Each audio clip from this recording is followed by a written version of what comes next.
So the question is, what do you jump into when Right. you jump off the train? And the issue is you can't jump into cash. Cash is trash. If you're subscribed to my channel, you'll know I'm a pretty big fan of Ray Dalio, and for good reason. He manages the largest hedge fund in the US, he called 2008 correctly, and he's been right about a lot of other things too.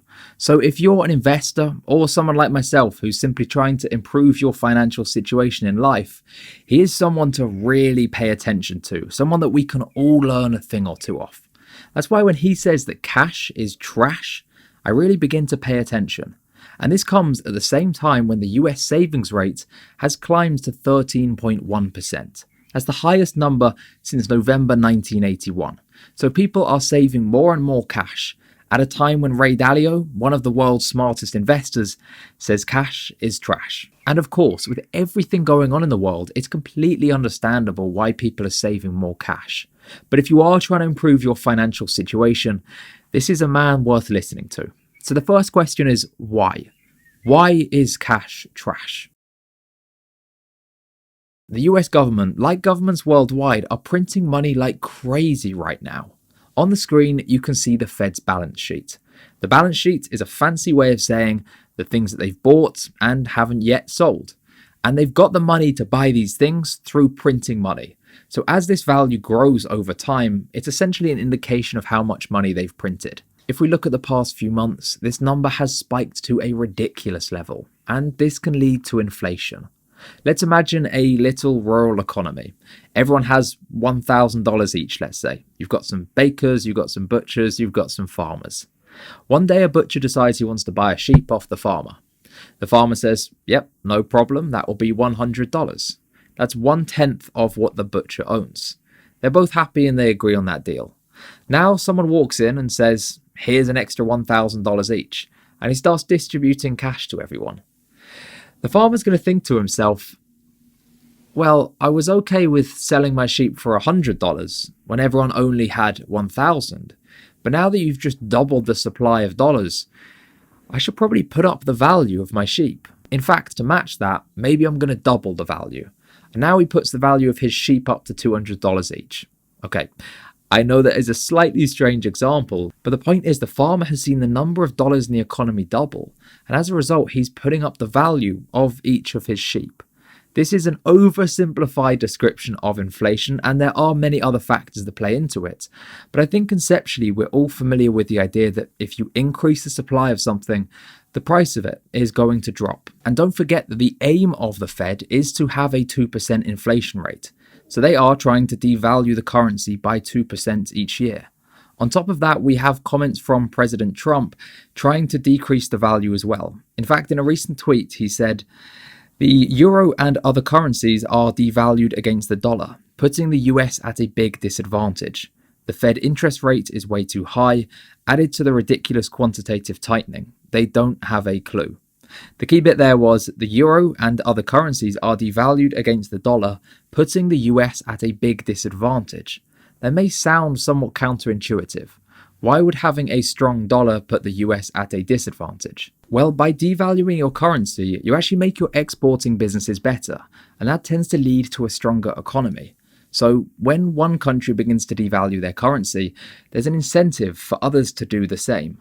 And as a result, we can see from all of these factors that while many people believe cash is a good place to store value, the truth is, cash is a good thing to spend, but it's actually designed in a way to not hold value. It is designed to be devalued over time in order to help the economy. And that's why Dalio describes cash as trash. Right, so cash is out. What should we be looking at instead?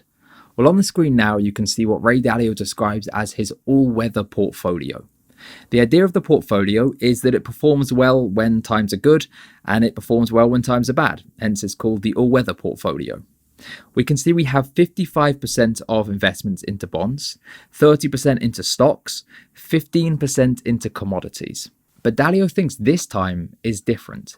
He's not so keen on bonds anymore. And that's a pretty big deal, considering bonds make up 55% of this portfolio, over half of the portfolio.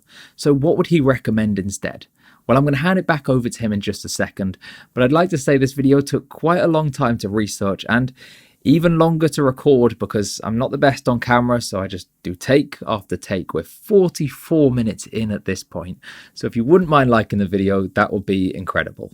Anyway, let's hand it over to Dalio. I believe that when you look at bonds and debt, a bond is a promise to receive currency. So you have, when you're holding a bond, that gives you no interest rate or a negative interest rate, and they're producing a lot of currency, and you're going to receive that. Why would you hold that bond? Okay, and where is that bond, and who owns that bond? Okay, so this period, like the 1930 to 45 period, is a period in which I think you'd be pretty crazy to own bonds. Okay, because what is a debt? A debt in a fiat currency is a promise to receive currency, and isn't it pretty clear they're going to make a lot of currency? So I think that changes the appeal of bonds. Why in the world would you hold the bonds? And that has a big effect. So when you start to think about how much wealth is in bonds and where is that wealth going to go and how's that going to work and how are they going to control it? You know, I have real thoughts about that. So what is a good storehold of wealth when we're all holding all of these debt assets, and how will that play out? That'll be an important consideration. Another, and that has to do with storehold of wealth. And so when I think of storehold of wealth, I think, what are the stable storehold of wealth in the form of stocks and other kinds of debt? I want those that have strong balance sheets, stable incomes, and so on, so that you're basically having those assets that will perform well in any kind of an environment, and I'll look at them based on how cheap or expensive they are. Thankfully, Dalio does have a few recommendations. The first one is to look for innovative companies. These are the kind of companies building the future. So if you were to wind the clocks back 12 months, let's say, you might have looked at Zoom. They're building video conferencing and said to yourself, I think that's going to be bigger in the future than it is today. Now, of course, nobody was able to predict what has happened in the past 12 months, and that has caused their stock price to spike beyond what anyone could have foreseen. But it is the innovative companies like this which could present an opportunity. You see, I believe, as many others do, that the world will never fully go back to how it was before.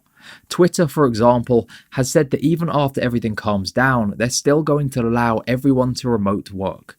There's been many companies who have been forced into this that had no plans to allow for remote working beforehand, and they're going to reconsider after. It's going to save them money. It's a bonus for their employees to be able to work 1 to 2 days per week from home, and it's good for the environment. So companies building this digital future could present a real opportunity. The second category are the meat and potato companies, the types of companies which sell products that we need to buy regardless of the times. It doesn't matter whether we are in an economic boom or a bust. These are items which we buy regardless. So maybe not expensive technology items. Think about, like I say, meat and potatoes, the kind of things you need to buy on a daily basis, regardless of the situation that you're in. And the final category are unique investments. So things like gold, things which are market hedges, things which tend to move in the opposite direction to the stock market, or simply aren't correlated to it. So when the stock market is crashing, for example, these items may increase in value. They may hold their value. The key is they're not going to move in the same direction that the stock market does. If you listen to what Ray Dalio has been saying over the past 12 months, it's pretty clear that he's very bullish on gold. I mean, he's saying that bond investors are crazy at the moment. He said that we're in a depression, which means that he's probably not too keen on the stock market. And he says that cash is trash. So while he hasn't officially announced the amount that he's invested into gold and other market hedges, it is pretty clear that he is very bullish on this category. In fact, if we jump back over to his all-weather portfolio, we can see that 15% is dedicated to commodities, with 7.5% dedicated to gold. Now, if we wipe out 55% from this portfolio, which was previously dedicated to bonds, and maybe reduce the equity proportion as well because he thinks we're in a depression, it leaves a lot of room for gold to grow within that portfolio. So while he hasn't actually said specific numbers, I would take from this that he is pretty heavily invested into gold and other things which he thinks are generally less affected by depressions and recessions. With this in mind, in future videos, I'll be looking more at these types of investments and analysing what the best investors in the world are doing with their money at this point in time, so that we can try to improve our personal finance. If that's the kind of thing that you want to learn more about, please consider subscribing and check out this video up here. Thank you.